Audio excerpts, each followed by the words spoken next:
వచ్చాం.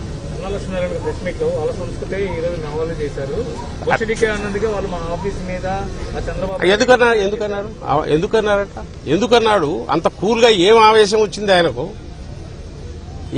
ఎక్కడ ఏ గొడవలో ఏమన్నా అన్నాడా? పోనీ దాన్ని ఏమన్నా వాళ్ళు అరే మేము అనుకున్నా ఉండాల్సింది ఒక్కడన్నా అన్నాడా? ఇక్కడ అంబటి రాంబాబు అన్నదానికి అంబటి రాంబాబు మించి మాట్లాడినవేమన్నా ఇప్పుడు బయట తిరుగుతున్నాయి. ఆయన లోకేష్ నోట బూత్ తప్ప ఏ మాట వచ్చింది? ఆయన జెస్చర్స్ గాని ఆయన మాటలు గాని ఇప్పుడేమన్నా కొంచెం మానేసాడేమో తెలియదు గాని అప్పట్లో అన్నేవే కదా, బూత్లే కదా మొత్తం వచ్చింది. వినిపించాలన్నా వినగలరా మళ్ళీ అన్ని పెడితే? ఆ రోజు జరిగింది టీడీపీ ఆఫీస్కి పోయింది ఎందుకనేది కూడా నేను చెప్తున్నాను. ఈ రోజు నిన్న జరిగిండేది ఇది ప్రీమెడిటేటెడ్ గా ఇన్ని 5 గంటల పాటు జరగడం అంటే అది పోలీస్ ఫెయిల్యూర్ సూచించదా? పోలీస్ లేరా? ఉండి చూస్తున్నట్టున్నారా? సడన్ జరిగిందంటే మాకు తెలియదు అనుకోవడానికి అర్థం ఉంటుంది. సో వాళ్ళు ఎన్ని చెప్పినా జనం గమనిస్తున్నారు. వాళ్ళు ఎన్ని చెప్పినా రేపు ఆ చట్టం ముందు నిలబెట్టడానికి అవసరమైన ఆధారాలు ఉన్నాయి, వాళ్ళు తీసుకెళ్తాం. అప్పట్లో కూడా కోతవేటు దూరంలో డీజీపీ ఆఫీస్ మీద ఉన్నట్టే టీడీపీ ఆఫీస్ మీద దాడి జరిగింది. అవును, అందుకే కదా అరగంట జరిగింది. అక్కడ అరగంటలో పోయినారు వాళ్ళు. ఎవరు పోయారు? నాయకులు ఎవరు లేరు అక్కడ ఎవరు రాలా. అక్కడ ఆవేశం రాకుండా ఉంటే వాడు మనిషి కాదు నాకు తెలిసి. మన ఇంట్లో ఎవరినైనా లేదా మన నాయకులనైనా ఎందుకు తిడుతున్నాడో తెలియకుండా ఏదైనా కారణం ఎవరినైనా అనింటే మా వాళ్ళని తిడతావని వాడు అవతల తిడితే అర్థం ఉంటుంది. 10 సార్లు రిపీటెడ్ గా ప్రెస్ కాన్ఫరెన్స్ లో తిట్టాడంటే ఓ బూత్ మాట, దాన్ని మళ్ళీ రిపీట్ చేయాలనే ఇబ్బంది అయ్యేది. అయినా దానికి కోపం రాదంటే కోపం ఎక్కువ రాలేదు కాబట్టి ఎక్కడ చూస్తే అక్కడ ఇది రాలేదు. అక్కడికి వినారు ఎవరు, వాళ్ళకి ఎవరు పర్మిషన్ ఇవ్వలే, ఎవరు వాళ్ళని పొమ్మని చెప్పలేదు. ఆవేశం వచ్చింది, ఎవరో వెళ్లారు, వెళ్లిన దానికి కేసులున్నాయి, తర్వాత నడుస్తుంది. That's a different issue. కానీ ఇక్కడ 5-6 గంటల పాటు 7 గంటల పాటు సిటీ మధ్యలో ఇక్కడ అందరి సమక్షంలో పోలీసుల సమక్షంలో వాళ్ళు ప్రేక్షకులుగా ఇంత జరగడం అనే దాని గురించే నేను అడుగుతున్నా.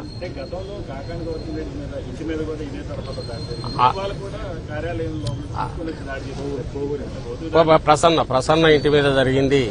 ఆమె హారిక జెడ్పీ చైర్పర్సన్ అట్లే జరిగింది. మన ఇక్కడ హారిక గుడివాడలో ఆమెది ఎట్లా జరిగింది, ఆమె హిందూపూర్లో అలాగే జరిగింది.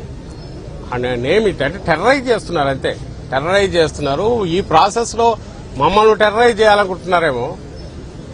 అది అక్కడికి ఆగదు, అది ఎక్కడికి పోతుందో తెలియదు. అది కూడా ప్రజలు రియలైజ్ కావాలా. ఇది ఇక్కడ మొదలైంది, ఇక్కడ ఆగదు. సామాన్యులు కూడా సఫర్ అవుతున్నారు.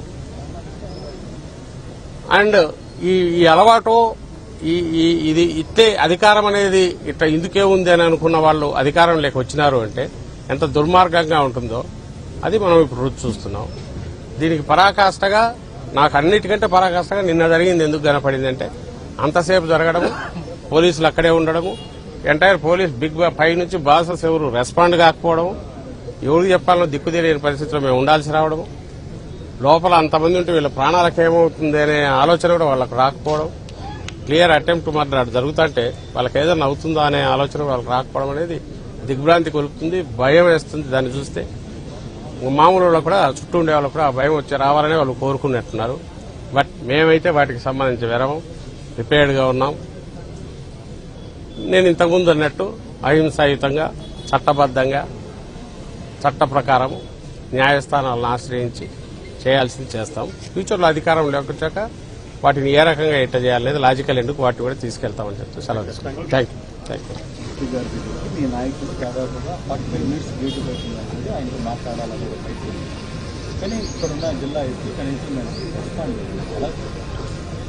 అదే నేను అంటున్నాను. కౌన్సిల్లో ప్రతిపక్ష నాయకుడు, మా పార్లమెంటరీ నాయకుడు డీజీపీ గారి దగ్గర నుంచి అందరు ఫోన్లో ట్రై చేస్తే దొరకలేదు.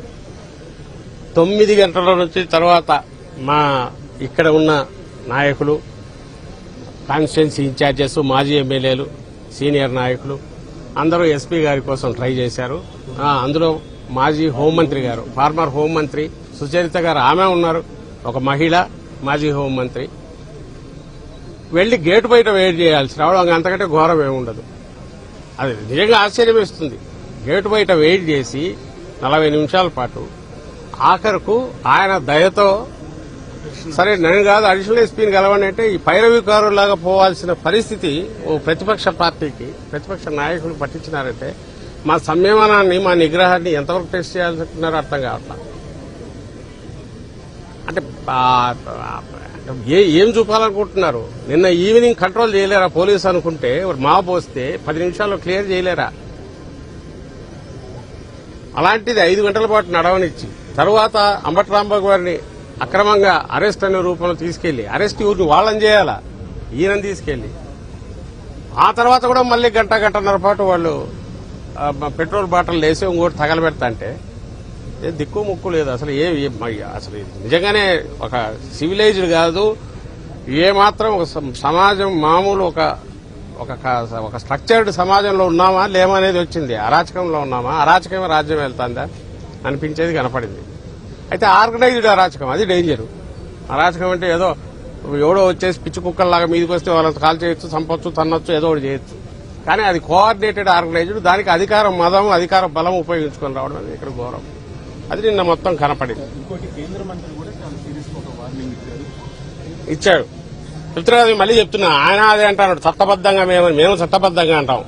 మేము చట్టబద్దంగా అంటే మేము ఉన్న టైంలో కేసులు ఏదైనా చూడండి, ఇంక్లూడింగ్ చంద్రబాబు నాయుడుని అరెస్ట్ చేసి ఈ రోజుకు మా నాయకుడిని అరెస్ట్ చేశారంటున్నారు.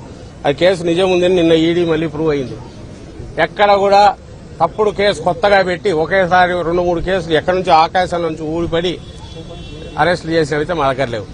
ప్రతి కేసుకు సాలిడ్ ఎవిడెన్స్ తో ఉంటేనే చేస్తూ వాళ్లే సమస్యలు సృష్టించి ఒక అబద్దాలని నిజాలు చేసి దాని మీద నుంచి సమస్యలు సృష్టించి రెచ్చగొట్టి అందరి దృష్టి మళ్లించి ఒక తాత్కాలికమైన భ్రాంతి క్రియేట్ చేసి వాళ్ళ పబ్బం గడుపుకోవడానిక దేనికి అధికారం వీళ్ళకి ఇచ్చిందో అర్థం కాలేదు. అసలు నిన్న జరిగిన దానికి మూల కారణం ఎక్కడి నుంచి మొదలైంది ఈ పర్టికులర్ దీనికి చూసినా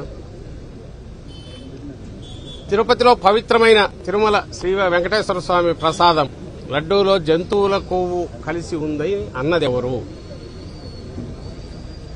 ఎవరు అరాచక శక్తులో లేకపోతే ఇర్రెస్పాన్సిబుల్ బాధ్యతారహితంలో లేకపోతే తాగి మాట్లాడిన వాళ్ళు కాదు. ఓ బాధ్యతాయుతమైన కాన్స్టిట్యూషనల్ హెడ్ గా రాష్ట్రానికి ఉన్న ముఖ్యమంత్రి చంద్రబాబు నాయుడు గారు ఆ మాట అన్నారు. ఆ తర్వాత దానికి సపోర్టుగా ఆయన డిప్యూటీ గాని ఇంకా ఆయన కొడుకు గాని లేదా నాయకులు గాని వాళ్ళ మీడియా గాని అదే ప్రచారం చేశారు. ఇప్పుడు ఆఖరుకు ఏం తెలియదు, దేశంలో 2 ప్రతిష్టాత్మకమైన ల్యాబొరేటరీలు అదే అబద్దమని తేల్చాయి. అబద్దమని తేల్చినప్పుడు మేము ఒకరే కాదు, జగన్మోహన్ రెడ్డి గారి మీద అంత విపరీతమైన నీచమైన లేదా మా పార్టీ మీద అంత నీచమైన ఆరోపణ చేసేందుకు మేము రియాక్ట్ కావడం మాకు హక్కు ఉంది. ఇది కాక నిష్పాక్షికంగా మాట్లాడే సమస్యగానో అంశాన్ని దాని న్యూట్రల్ గా నిష్పాక్షికంగా మాట్లాడే మేధావులు కూడా దాన్ని ప్రశ్నించారు. అయ్యా, అంత రెస్పాన్సిబుల్ పొజిషన్ లో ఉండేవాళ్ళు అంత ఇర్రెస్పాన్సిబుల్ గా ఎట్లా మాట్లాడినారు, కనీసం నాది పొరపాటునైనా ఒప్పుకోండి అన్నారు. సుప్రీంకోర్టు కూడా ముందు అదే చెప్పింది. వాళ్ళ దృష్టికి రాగానే వాళ్ళు కూడా ఓ బాధ్యతాయుతమైన స్థానంలో ఉన్న వాళ్ళు కంక్లూజన్కి ఎట్లా వచ్చారు, ఎట్లా ఇచ్చారని దాని గురించి ప్రశ్నిస్తున్నాం. దాని గురించి ఆయన చంద్రబాబు నాయుడు గారు ఈ రోజు వరకు ఇది జరిగిన 4-5 రోజులు ఇది బయటకు వచ్చి ఇంతవరకు మాట్లాడలా. పైగా కల్తీ నిజం అని చెప్పి ఊరు పేరు లేని ఫ్లెక్సీలు రాష్ట్రం అంతా వేశారు. దాంట్లో ఎవరు ఫోటోలు పెట్టారు? జగన్మోహన్ రెడ్డి గారి ఫోటో, టీటీడీ మాజీ చైర్మన్లు మా పార్టీ నాయకులు వైవి సుబ్బారెడ్డి గారిది, కరుణాకర్ రెడ్డి గారి ఫోటోలు పెట్టారు కల్తీ నిజం అని చెప్పి. ఇంకా కొన్ని చోట్ల జంతువులకు నిజం కూడా పెట్టారు. ఎక్కడ చూసినా ఫ్లెక్సీలు వెలిసే. అది ఎవరు వేశారో లేదు. చట్ట ప్రకారము పోలీసులు వాళ్ళంతటా వాళ్ళు సుమోటోగా అవి తీసేయాలి. ఎందుకంటే ఎవరు పబ్లిష్ చేశారో తెలియకుండా ఇట్లా పబ్లిక్ లోకి మెటీరియల్ రావడానికి వీల్లేదు. ప్రింటెడ్ మెటీరియల్ వాళ్ళు చేయలేదు. దాని మా పార్టీ నాయకులు అయ్యా ఇది అన్యాయం కదా, లేని ఆరోపణ చేస్తూ ఊరు పేరులో నువ్వు వేలిస్తే వాటి తీయాలి కదా అని తీయడానికి పోతే అక్కడ పోలీసులు వాళ్ళకి అడ్డం ప్రొటెక్షన్ వచ్చారు, మా వాళ్ళకి అడ్డం వచ్చారు వైఎస్ఆర్సీపీ. దాని ఎక్స్టెన్షన్ నిన్న జరిగింది.